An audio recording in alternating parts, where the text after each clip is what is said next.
Welcome everybody to Unleash, the fastest hour on the internet. I'm your host, Jeff Tett, CEO of Results, where we believe that poor execution is one of the biggest challenges that business leaders face today. And our role is to partner with management teams of mid-sized firms, helping you become exceptional at execution and alleviate blockages that are standing in your way of where you are today and where your business could be tomorrow. And today we are talking about values-based decision-making, and we're doing that with the CEO of Surepoint, Trevor Muir.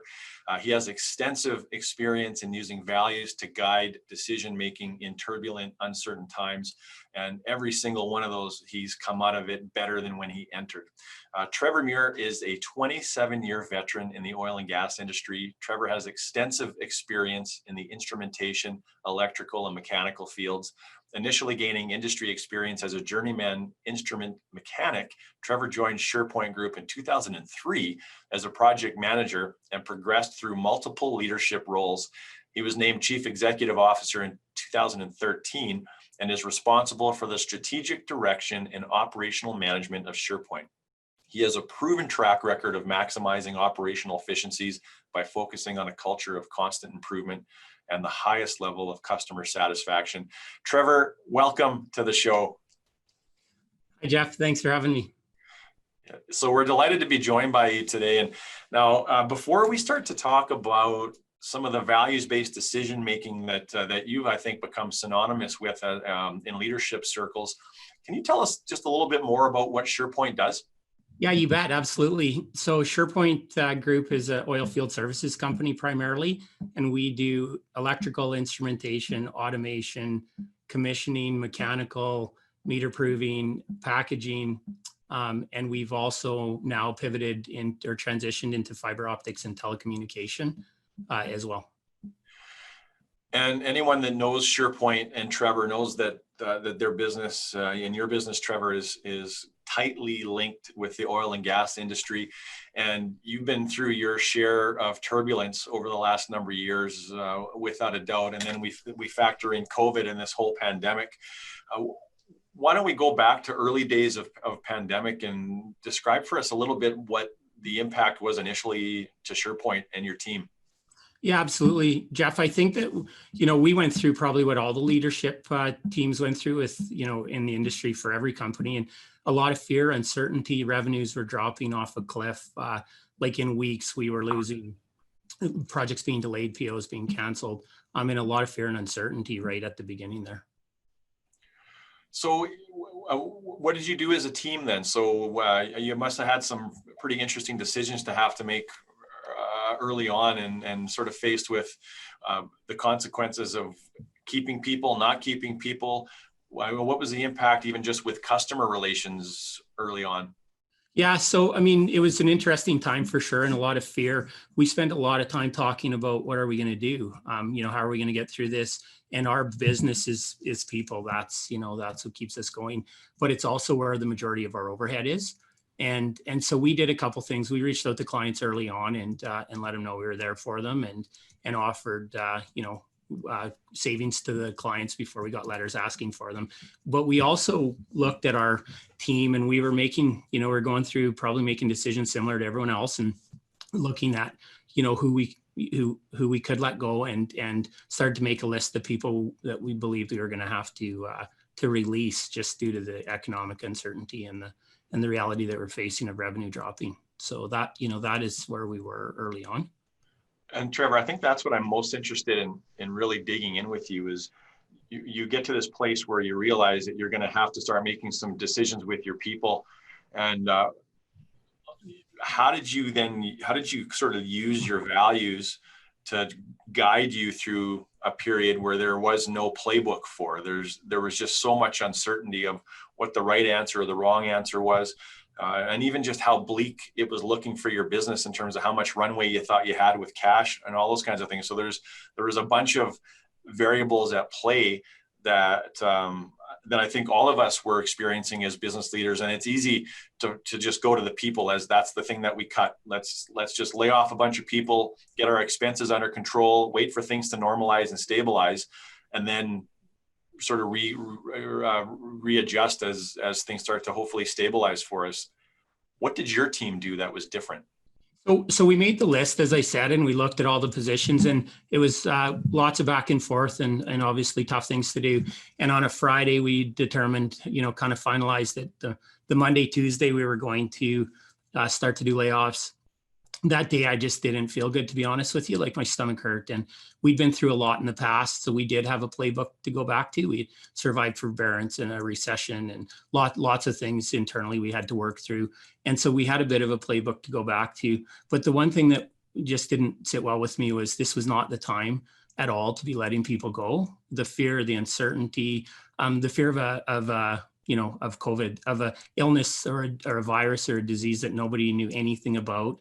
And on top of that, folks were we were sending them home to be alone. The normal coping mechanisms that people face, Jeff, we just really determined that, this wasn't normal time for them, and the emotional health of our people was important. And I called our VP and our CFO at about 7:00 that night or 7:30. And I said, don't let anyone go. I said, at least not now. We have to let this normalize. We don't even have all the information. We don't know how long this is going to go. We don't know how bad it is. What we do know right now is that people are going to be sitting at home in their heads without normal coping mechanisms. And that's the conversation that we had that night. How tough of a sell job was that? You know what? It wasn't tough at all. Obviously, from a financial perspective, lot of risk, and our CFO and our VP of Ops very strong. Like, like no one? I'm like, yeah, no one. But within 10 or 15 minutes of talking through it and explaining, folks can't go. Our people can't go and see their parents. They can't go for beers with buddies. They can't go on. They can't go on dates with their spouses. The kids can't swipe left or right on Tinder and do whatever they do. There was just nothing normal. They can't even go find another job. And so it was a real easy sell. And then went back to, we have a foundational core value that we rebuilt Surepoint on a few years back. And it was the core value, we care. And I said, guys, we're never going to get a better opportunity in our life to show we care than right now. And our people need us. And so it doesn't mean we're not going to have to let people go. It just means we're not going to let people go right now. And we can communicate and be honest and let people know, at least buy some give them some runway and buy some time, if nothing else, and then just see how things unfold. We didn't have to knee jerk. And we learned that from prior experiences, some tough times we faced. So Trevor, you're demonstrating and you're certainly expressing a lot of empathy. It sounds like you spent a lot of time thinking about what it was actually going to be like for the employees if you laid them off. What do you think it is about your leadership style that sort of causes you to think that way? How did you get that way? Honestly, I've been asked this question before, Jeff, and I got that way because, I've lived through some tough times personally and really had struggles in my life with my own mental health and didn't know where to go or what to do. And I ended up, hitting a place where I reached out for some help. And it kind of was a major shift for me in how I was as a human being and certainly as a leader. And so, we bring a lot of awareness in Surepoint as a team to each other. And we talk about feelings and we talk about emotions a lot. And we talk about the mental health of our workers when things are good and bad. And that's one thing I love about this company is the folks rally around each other.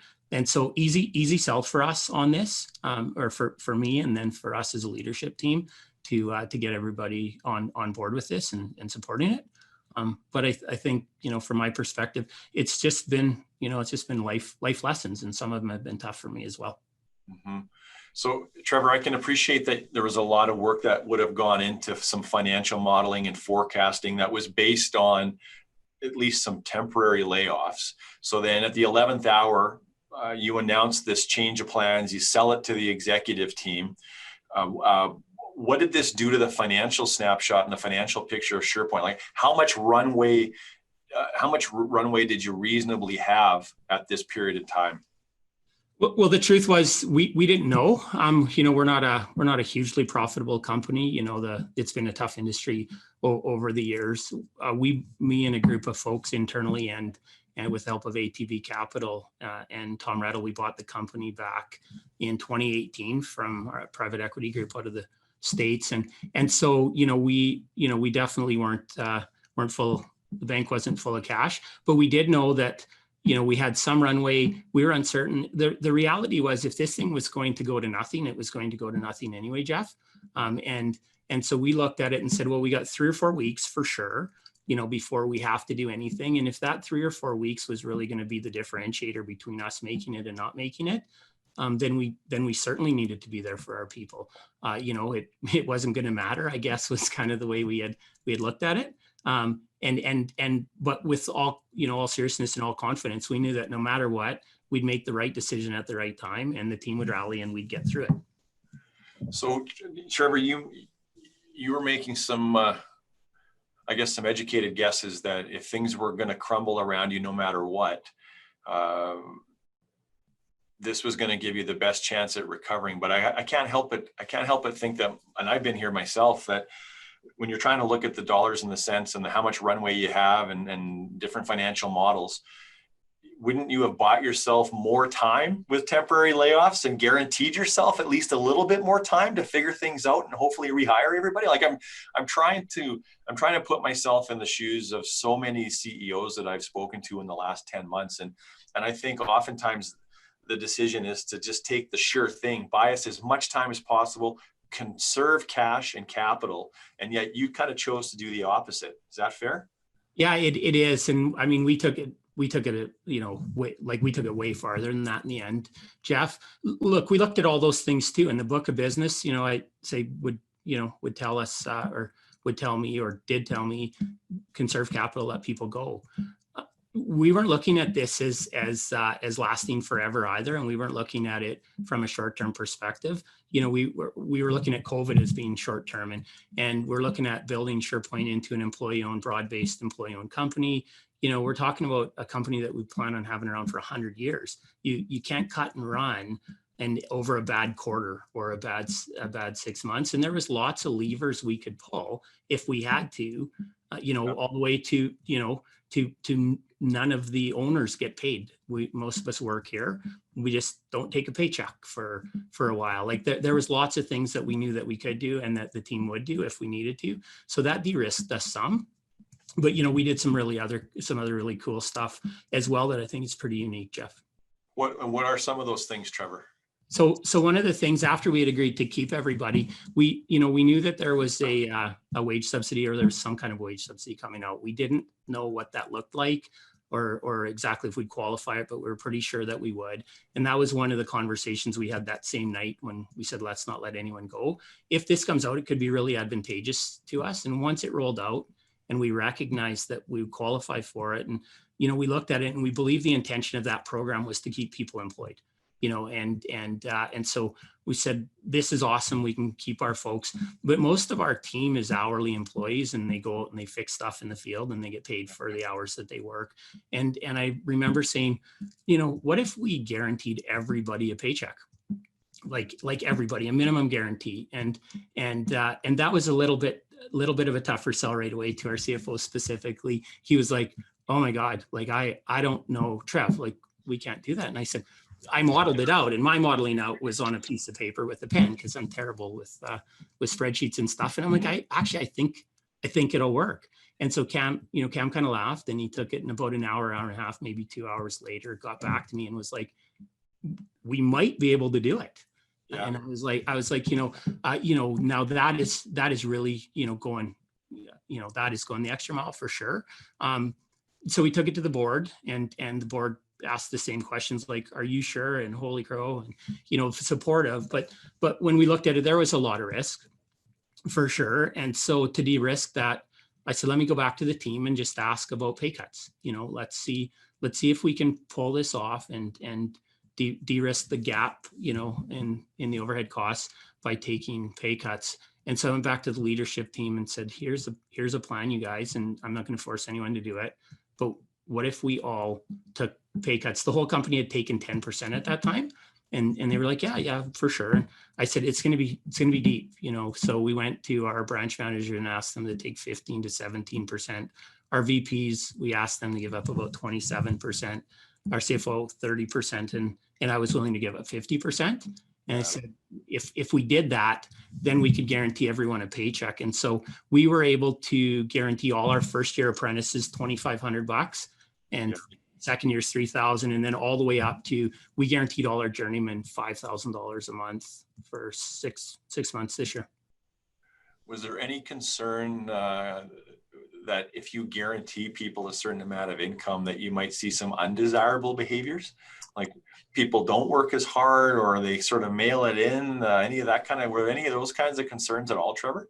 Not at all, actually. I mean, for one thing, if the work was there, people just want to go to work, and we, we explained why we were doing this, and that this was to keep people fed. And I think the bigger thing was going to the team and asking people to take 15 to 30% for some of those guys. Like that, that's so much money to people, and they're young, they've got young families, they don't save that much money. And so for us, it was more, are people willing to do it, and how much sacrifice is everyone willing to make for each other?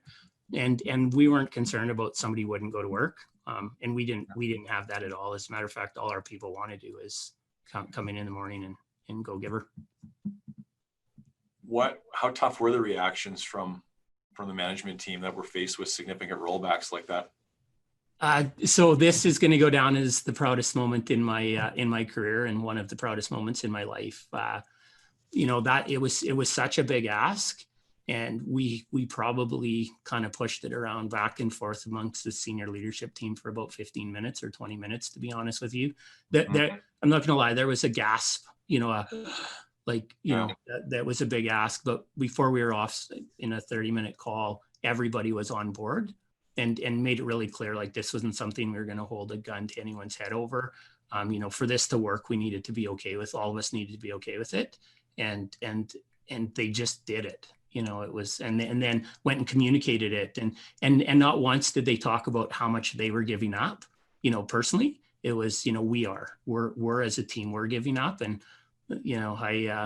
I'm so proud of our folks, Jeff, for that. And I mean, even you're asking people to take 10% pay cuts, that's significant to some of our team, right? And so you get the team on board, and I'm imagining now you have to roll it out to all the employees. How did you choose to announce this to the entire company? And then what were the responses and the short-term reactions that you saw from the employees?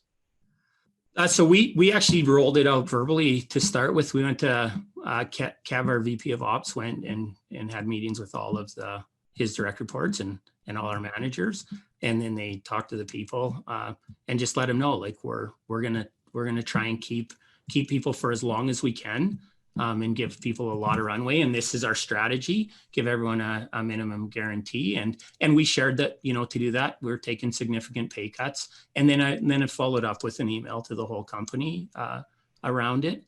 I mean, the response was fantastic. Like, it was obviously it was a time where people were really looking for, for some security. Kindness is self-serving, I say all the time, and we did it for the right reasons. But the reality is, we know for a fact that it's good for our business, and that our folks appreciate it.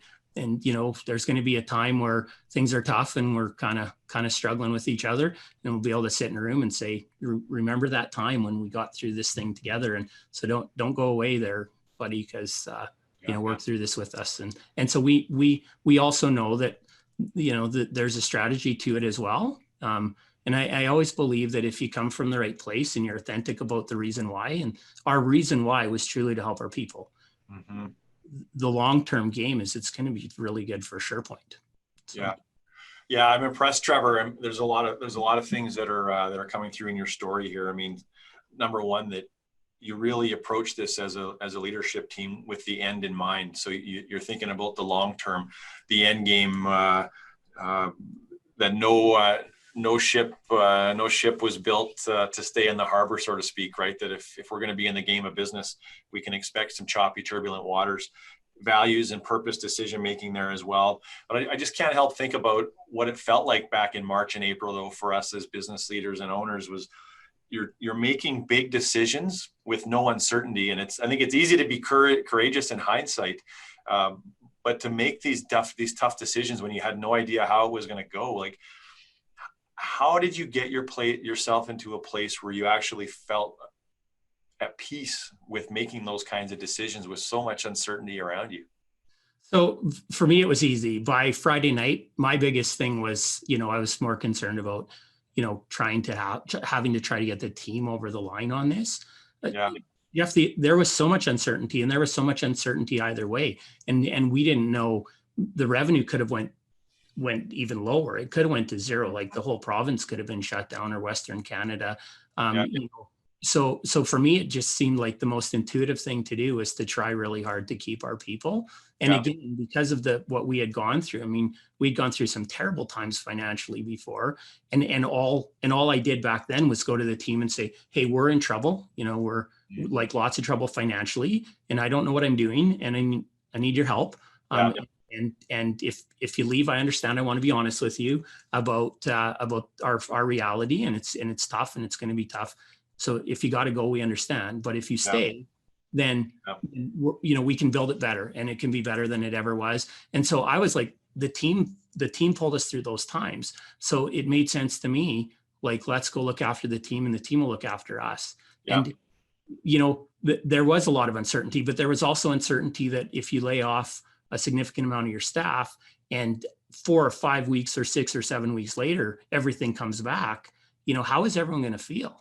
Like, how are our folks going to feel about, we didn't even give this thing time to figure it out. And I get it, like, very, very scary. And we were too. And I had lots of moments where my stomach was turning and churning, but it just seemed like the most natural thing. 3 or 4 weeks to us, even, we knew no matter what, we could get through that period of time. And so, it just seemed, honestly, very natural. I felt extremely comfortable about it as soon as we had the first conversation, and did it. Trevor, we're fortunate that over the years we've got to know your team quite well. And how different do you think this experience would have been for you if you hadn't spent so much time over the years on clarifying your values and knowing what your future state was and knowing what your purpose was, your noble purpose? Like, if you didn't have those things in place to rely on, do you think that this could have turned out differently? Yeah, absolutely. It would have. We'd have been coming from a place of fear entirely, without any real clear vision of where we were going. And it would have been really hard to kind of bring the team to the table and talk about our values and talk about we care being the foundational one. And, that one, everybody in our company knows that core value, of all our values. That's the one that resonates and has been spoken about a lot. If we hadn't gone through that, set that up, talked about it a lot, made decisions, we've made some tough decisions, around our values that impacted our revenue and our bottom line over the last few years. As well. And we saw the short-term pain that comes from that, because there is, but we've also got to see the reward. And so if we hadn't gone through that, really, really built out a really, good vision of what we wanted the company to be, and defined our values and talked about them a lot and made decisions on it, the outcome would have been way different. It would have been me, if I'd have even had the courage to make the same call, Jeff, it would have been, me trying to convince 130 people, and that wouldn't have worked very well. Yeah, and I think that's my hope for this discussion, Trevor, is this will give other leaders the courage to really clarify what they believe in, what their values are, and then more importantly, on how to use those things and leverage those things. Because I think there's been a trend towards companies spending time on these things. Like, they got the plaque in the boardroom and they've got values clarified, but I still think that there's a gap in how leaders are using those tools to make decisions, to hire people, to reward and recognize, to grow, encourage, to coach, to give feedback. And I think that's the power, is once you've built them, if you actually use them and find meaningful ways to do that. And there's actually some interesting research and some evidence now that tells us historically, when companies go into economic downturn, it's the companies that hang on to their people that recover the fastest. And one of the reasons is the goodwill that you create. Another reason is how difficult it is to replace that talent once things start to sort of rock and roll again. Tell us about some of the behaviors that you have seen, some of the outcomes that you've achieved now that we're sort of 10 months into this and we've got the value of hindsight at play. But how has this actually served you from a observational standpoint, a dollars and cents standpoint, the business stability? What is that? Tell us what that looks like. So for us, the one thing we could also, it was good for our people. We could also go, as we were coming out of it and work was coming back, and we were starting to get calls from some of our partners on going back to work. Yeah. We were able to share this story, and we hadn't really gone out of our way to do that, and be like, hey, get a call. Hey, do you guys have some folks that can come and build a well site? And they're like, oh yeah, actually we have the same team. All the people are still here, and to be able to actually share that really resonated with our clients as well and our partners. And so when we went to do the work, we had the same people who had done the work, and so we didn't have to onboard people. We didn't have to worry about do they fit? What are their technical abilities? Our clients didn't have to worry about that as well, and so that ended up being an advantage for us. Too. And as we started to share this more and more, it's a real feel good thing. And our client, it really resonated with our clients and with our communities as well. And so, we've been busier the last couple of months. We believe that it's going to be tough going into 2021, but we're confident that we've stabilized now, and we have our team, the people that we've had around for years who've been here to help us get to where we are still here, and that's going to serve us well. So you were able to actually turn this into a client strategy, a differentiation strategy, a client continuity component here that gave you a competitive advantage. That I think that's a part that I probably never would have thought about before. That's really interesting, Trevor. Yeah, and the other thing it did, Jeff, is our folks have a ton of anxiety right now, with everything that's going on, and the world is chaotic, and there's still uncertainty, but our morale is going up and up and up. Like, as a team, we've rallied around this, and we've come together, and we've actually seen, our culture is getting stronger, and we've turned this into, like, people are now looking for more and more and more ways to help other people and help each other. And so it's been an amazing experience for us in that regard. And without disregarding or pretending that it's not difficult, and our people are starting to open up and talk about some of the challenges that they're having, and they're talking to their wives and their kids and their parents, but at the same time, just really, really rallying around each other. It's been remarkable in that regard too. Yeah, Trevor, you've done an exceptional job of demonstrating and displaying compassion, care, kindness, empathy for your people. Do you have any advice for other leaders that might be listening to this, wondering how they might get started? Like, what are a couple of things that somebody could do to start to implement some of the tools and some of the ideas and concepts that you've mentioned?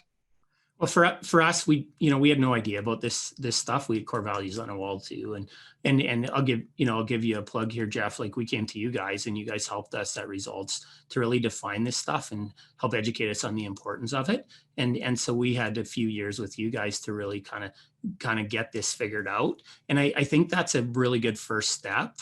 We had gone through exercises on our own, and you don't know what you don't know. So I think that's the first thing.